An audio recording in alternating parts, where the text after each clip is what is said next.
여러분 보세요. 하나님 말씀으로 제자를 양육하는 그러한 귀한 교사의 직분을, 그리고 영적인 일을 잘 감당하는 영적인 지도자로 이렇게 아름답게 쓰임받고 있는 걸 보게 됩니다. 뿐만 아니라 여러분 그의 가족들, 아들들이 있고 아내가 있습니다. 근데 아까 우리가 봤던 말씀처럼 21절 말씀에 보게 되면 그러지 않습니까?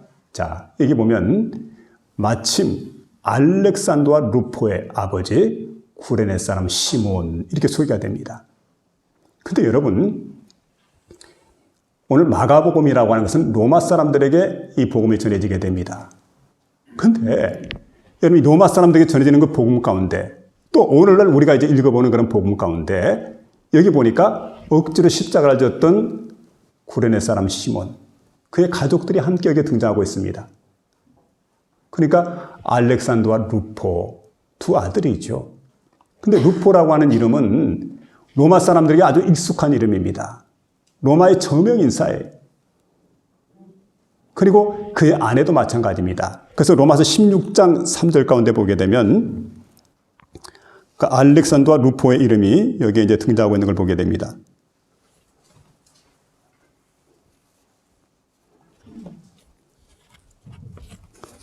자, 그래서 알렉산더와 루포, 로마에까지 이제 알려질 만큼 그러한 그 저명한 인물이 됐는데 로마서 16장 3절을 보니까 주 안에서 택하심을 입은 루포와 그의 어머니에게 문안하라. 그 어머니는 곧 내 어머니니라. 이렇게 말씀해 주고 있는데 이 말씀은 자, 그 구레네 시몬의 아들 루포가 바울을 도와서 복음을 전하는 복음 일꾼이 되었고 그의 어머니는 곧 내 어머니라. 이렇게 말하는데 결국 루포의 어머니는 구레네 시몬의 아내입니다.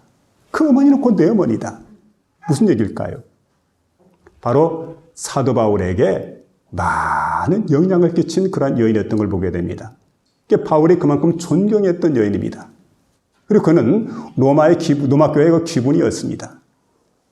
게다가 여러분 선교에 있어서 많은 후원자가 되었고 또 영적으로, 도덕적으로, 또 육적으로 많은 도움을 주었던 그런 사람이었기 때문에 자, 그를 어머니다 이렇게 부르고 있는 걸 보게 될 때 여러분 십자가를 대신해서 짊어졌던 예수님이 십자가를 대신해 짊어졌던 구레네 사람 시몬, 바로 자신은 이렇게 영적인 지도자가 되어지게 되고 교사로 쓰임받게 되고 하나님 앞에 존귀한 자로 이렇게 쓰임받게 될 뿐만 아니라 그의 아내가, 그의 아들들이 바로 로마에서 이렇게 유명한 인사로 쓰임받게 되는 그런 모습들을 우리에게 보여주고 있습니다. 여러분 구원이라고 하는 것은 어떻게 받습니까? 은혜로 받는 겁니다. 믿음으로 받습니다. 근데 복은 어떻게 받습니까? 심은 대로 복을 받게 됩니다.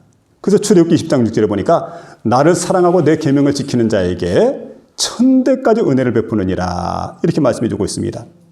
조상이 하나님을 잘 섬기게 되면 후손들은 반드시 복을 받게 되어져 있어요. 조상이 하나님을 기쁘시게 하는 후손들 뿐만 아니라 본인 자신도 하나님 복을 받게 되어져 있습니다. 예전에 여러분 몽골의 칭기스칸을 잘 아실 겁니다.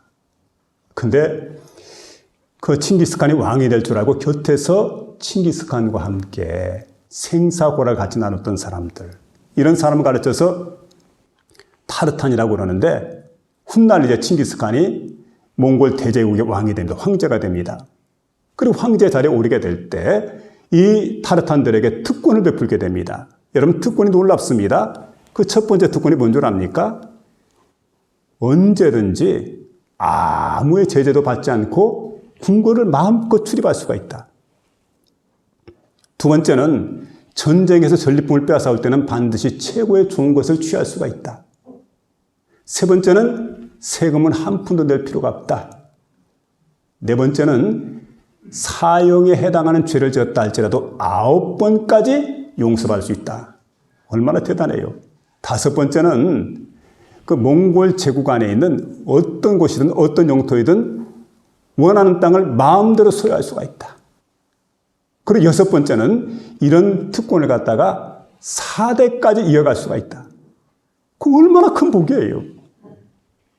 여러분 몽골 제국의 칭기스칸이라고 하는 사람에게 헌신한 타르탄들에게 여러분 이 같은 특권이 주어졌는데 하나님을 섬기는 우리에게 똑같습니다. 여러분 엄청난 복이 우리에게 주어지는 거예요. 근데 우리는 여러분 십자가를 지라고 말씀할 때 어떤 사람은 자원의 십자가를 지는 경우가 있습니다.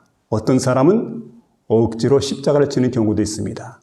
근데 여러분 억지로든 자원에서든 그 십자가를 한번 쳐보시기 바랍니다. 그럴 때 하나님의 은혜가 우리에게 분명히 주어지게 되고 하나님 앞에서 구레네 사람 시몬처럼 귀하게 쓰임받게 되고 가문의 영광이 나타나는 그런 복된 역사가 있게 될 줄로 믿으며 나갈 수 있기를 부탁을 드립니다.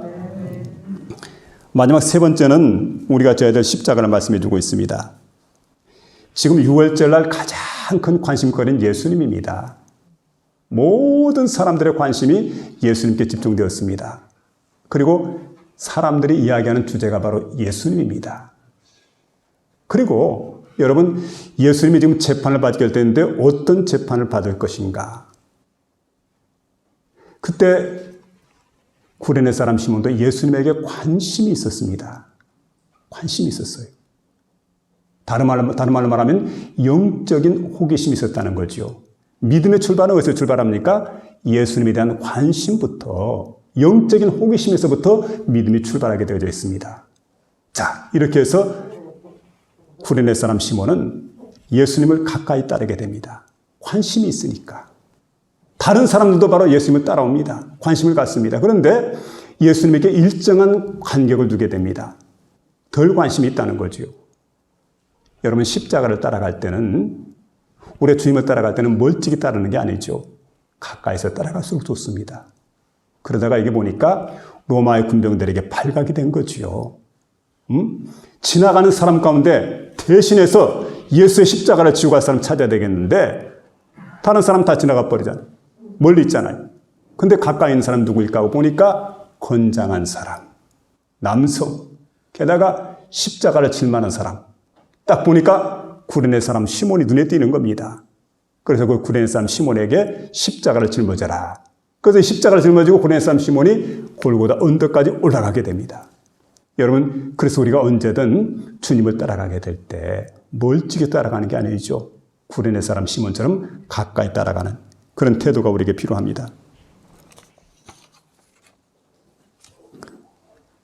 구레네 사람 시몬이 고난에 참여를 했습니다. 예수님께서 지고 가던 그 십자가야말로 나를 위한 십자가다. 그리고 세상의 죄를 다 짊어지기 위해서 예수님께서 그 십자가를 지고 가실 때 나도 이 십자가에 동참해야 되겠구나. 내가 무언가를 도와드려야 되겠다. 그런 심정으로 여러분 십자가를 지고 가다 보면 따라가다 보면 어떻습니까? 기쁨으로 우리가 주님의 십자가를 지고 갈 수가 있습니다. 함께 지고 갈 수 있다는 거죠. 어떤 날 우리 주님께서 2명의 제자를 불렀습니다. 그리고 그 2 제자에게 자, 나는 이 길 끝에 가서 내가 기다리고 있을 테니까 너희들에게 십자가 2개 내가 줄 테니까 각자 십자가를 하나씩 쥐고 내가 있는 길 끝까지 와라. 그리고 십자가를 나한테 좀 넘겨다오. 알겠노라고. 2 제자가 십자가를 이렇게 쥐고 이제 가게 되고 예수님은 사라져 버렸습니다.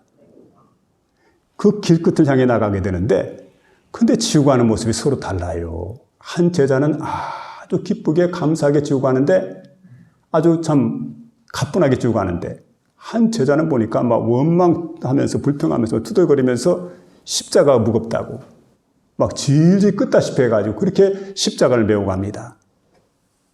그래서 그날 오후에 첫 번째 제자는 자신이 지고 가던 십자가를 갖다가 길 끝에 있는 예수님에게 정확히 갖다 드렸습니다. 예수님은 그에게 수고했다고 등을 토닥여줍니다. 사랑하는 종아, 사랑하는 아들아, 참 수고했다. 수고했다. 그리고 그를 어루만져주고 칭찬해주고. 근데 2번째 종은 오지 않습니다. 2번째 제자. 다음날 저녁 시간이 됐을 때야 2번째 제자가 나타났습니다. 그리고는 그 무거운 십자가를 예수님 앞에 그냥 내동댕이 칩니다. 그리고는 따집니다. 주님, 이럴 수가 있습니까? 어찌 이럴 수가 있습니까? 아니, 앞선 제자에게는 십자가를 가벼운 걸 주고 쉽게 십자가를 지게 해주고 나한테는 왜 이렇게 무거운 십자가를 져가지고 이 고통을 당하게 하느냐고. 그때 예수님께서 말씀합니다. 그렇지가 않다. 너하고 앞선 제자하고 십자가 무게는 똑같았느니라. 아니 그러면 어떻게 저 제자는 저렇게 쉽게 갔는데 나는 이렇게 무겁게 십자가를 끌고 왔단 말이에요. 이럴 수가 있느냐고. 그때 예수님께서 말씀하죠. 십자가를 진 방법의 차이가 있었느니라. 앞선 제자는 십자가를 질 때 기쁜 마음으로 감사하는 마음으로 십자가를 졌습니다. 사랑을 베풀면서 십자가를 지고 따라갑니다. 넉넉히 질 수가 있었지요. 뒤에 온 제자는 원망 불평하고 투덜거리고 그때마다 십자가 무게가 점점 더 무거워졌느니라. 기뻐하고 감사할 때마다 그 십자가의 무게는 점점 가벼워진다.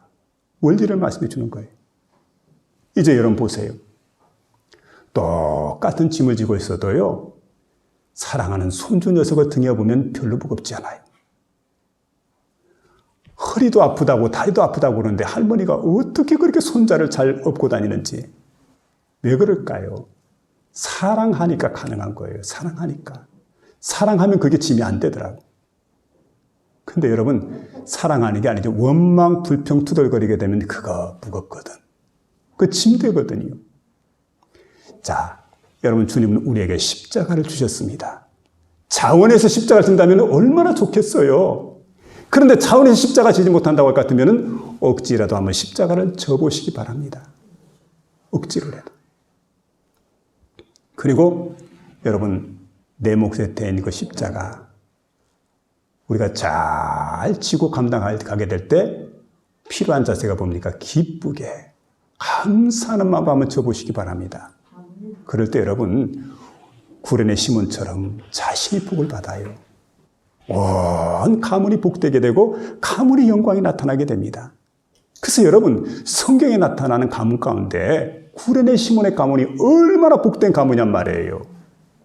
오늘 다시 한번 여러분 주 예수를 믿는 가문이 돼서 우리가 구원받는 것도 중요하겠지만 우리가 맡겨둔 사명 십자가를 우리가 잘 감당해서 자원에서 십자가 지기도 하고 억지로 십자가를 져가지고 기쁘고 감사한 마음으로 이 십자가를 져서 가문의 영광이 되는 그런 복된 역사 나타날 수 있기를 주의 이름으로 축원합니다.